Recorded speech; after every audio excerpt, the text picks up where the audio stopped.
dalam berbangsa, ya, kita sebagai satu bangsa, tentu ketika kita berbicara bangsa atau berbangsa, berarti di situ ada kemajemukan. Karena bangsa ini pendekatannya tidak lagi agama, tidak lagi etnis tertentu, agama tertentu misalkan, suku tertentu. Dia ada kemajemukan di dalamnya. Baik kemajemukan dalam keyakinan, kemajemukan dalam suku, kemajukan dalam banyak hal, ya, itu disebut dengan berbangsa itu.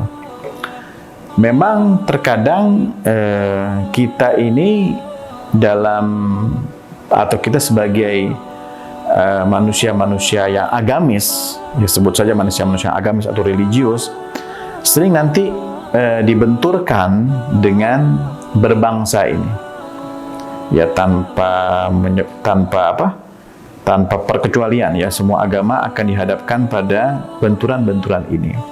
Yang sebenarnya benturan-benturan ini tidak ada, ya kalau kita menilik kembali kepada bagaimana cara kita berbangsa dan cara kita beragama.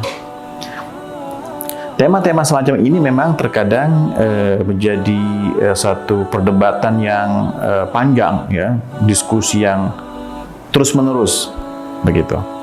Tetapi kita perlu menggarisbawahi juga bahwa di dalam Islam juga ada penghormatan terhadap kelompok lain, penghormatan terhadap bagian atau elemen masyarakat atau komunitas lainnya yang hidup bersama kita. Kita tidak boleh serta-merta menggunakan istilah mayoritas minoritas misalkan, ya. Karena bisa jadi seorang muslim itu menjadi mayoritas di satu tempat, bisa jadi seorang muslim menjadi minoritas di tempat yang lain. Atau ada agama yang lain misalkan dia mayoritas di tempat ini, tapi dia menjadi minoritas di tempat yang lain. Atau suku ini dia mayoritas di sini, tapi di tempat lain dia menjadi minoritas. Nah, sebenarnya agama sudah mengatur banyak hal tentang hal-hal seperti itu, atau yang kita sebut dengan tasamuh, atau kalau kita artikan dengan istilah toleransi. Walaupun definisi atau penjelasan soal toleransi memerlukan satu penjelasan tersendiri soal itu. Akan tetapi terkadang kita berhadapan dengan satu pemahaman agama, ya, yang lahir, kita ingin menyebutnya lahir secara bukan pemahaman yang lahir berdasarkan pendidikan, bukan agama yang lahir berdasarkan kedewasaan atau kematangan. Penganut agama manapun, ya, akan ada problem ini di dalam internal tubuhnya. Jadi tidak semua penganut itu adalah penganut yang cerdas, sebut saja begitu, ya.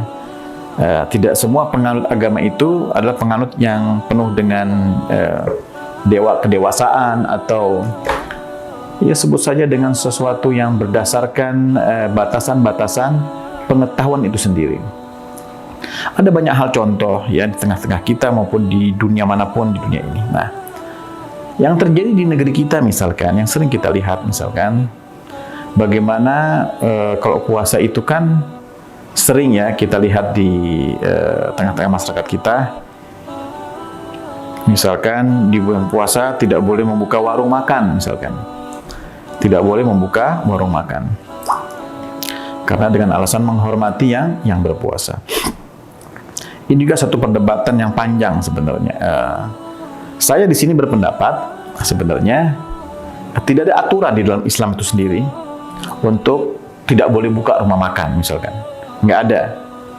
Atau misalkan perintah dari Nabi atau perintah dari Al-Quran atau contoh dari Nabi atau para sahabat atau siapapun, ya, yang misalkan melarang orang itu berbuka atau membuka warung makan misalkan di tengah-tengah masyarakat, itu sebenarnya tidak ada, ya.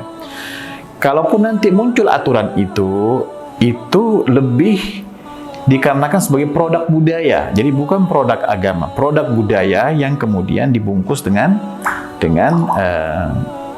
pakaian-pakaian atau isu-isu agama. Jadi, misalkan kita menghadapi fenomena di tengah-tengah kita, kalau bulan puasa harus tutup warung makan. Sekali lagi, ini bukan produk agama, tapi ini adalah produk budaya. Penutupan warung-warung makan, penutupan tempat-tempat makan itu murni sebagai produk budaya kita sebagai masyarakat. Jadi bukan produk agama itu sendiri. Jadi ini harus dibedakan. Adapun menimbang budaya itu baik atau bukan, tentu di sini perlu timbangan-timbangan yang lebih objektif ya, lebih objektif ya. Kalau itu budaya itu maksudnya adalah untuk toleransi, untuk menghormati ya, menghormati adanya kaum muslimin misalkan sedang berpuasa. Nah, itu baik-baik saja karena dalam konteks menghormati. Misalkan ada agama lain, misalkan penganut agama lain misalkan melakukan satu peringatan tertentu, ada melakukan ibadah tertentu, kemudian kita menghormatinya dalam bentuk-bentuk seperti ini misalkan, ya, itu salah satu hal yang positif. Harus kita artikan sebagai hal yang positif. Jadi, produk budaya ini banyak positifnya sebenarnya, positifnya. Akan tetapi yang harus dikritisi adalah tidak boleh menggunakan cara-cara yang arogan. Terkadang kita merasa ini seperti harga mati. Padahal konteksnya ini kan menghormati ya. Konteksnya kan sedang bagaimana kita menghormati ada penganut tertentu sedang melaksanakan puasa misalkan. Umat Islam sedang melaksanakan puasa. Lalu kita menghormati. Karena bentuk penghormatan ini ada sesuatu yang baik, yang positif, satu hal yang layak mendapatkan apresiasi di sini, tetapi dalam prakteknya harus menghindari cara-cara yang arogan. Karena kalau kita menggunakan cara yang arogan, justru kalimat menghormatinya menjadi hilang di situ. Harusnya lebih kepada pendekatan persuasif, mengajak, menghimbau, mencontohkan. Jika ada pelanggaran, menegurnya dengan baik. Sehingga yang terjadi adalah suasana masyarakat atau batasan-batasan antara satu penganut dan penganut yang lainnya itu terlihat harmonis begitu. Kalau bicara pelanggaran, pasti ada pelanggaran. Ya, kita tidak mungkin bisa mengatur sedemikian banyak masyarakat, umat, tidak sulit untuk diatur seperti itu.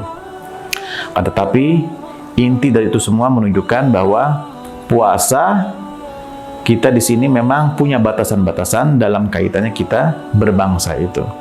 Tapi memang di Indonesia ini sebenarnya sudah banyak positif yang ada di negeri kita, walaupun perlu perbaikan dalam teknis-teknis pelaksanaannya. Misalkan membangunkan orang sahur misalkan. Ya, ada namanya di kita budaya membangunkan orang sahur. Mungkin hanya di Indonesia, saya tidak tahu di negeri lain. Sepertinya tidak ada, sepertinya, tapi mohon dikoreksi, membangunkan orang sahur. Ini kita artikan positif, tetapi caranya harus elegan, caranya harus bijak, dengan baik, dan seterusnya. Jadi, hal seperti ini yang perlu diluruskan.